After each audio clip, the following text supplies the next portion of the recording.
তো দেখলেন পশ্চিমবঙ্গের মানুষ, আমি ভোটের অনেক আগে বলেছিলাম যে ভোটে এবার বিজেপি জিতবেই জিতবে।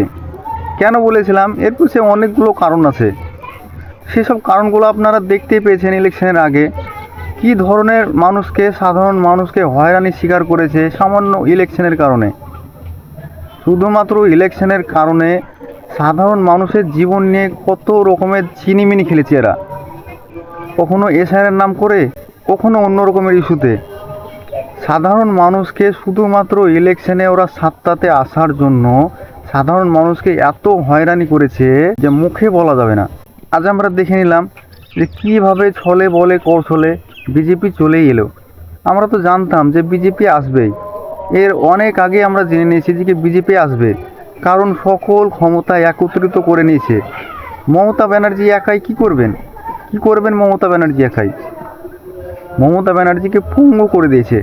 পঙ্গু করে দিয়ে সকলে মিলে এই ইলেকশনে মমতার সঙ্গে ভালোভাবেই ছলনা করে এই ইলেকশনটি হাতিয়ে নিল। তো দেখলেন, আমরা অনেক আগে বলেছিলাম যে পশ্চিমবঙ্গে এবার বিজেপি আসবেই।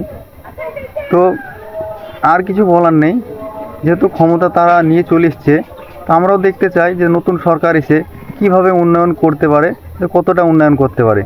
আমরাও উন্নয়ন করলে পরে আমরাও সেই নতুন সরকারের সাপোর্ট করব। তো ভিডিওটি বেশি বেশি করে শেয়ার করো আর ভিডিওটিকে একটি লাইক করে যাও।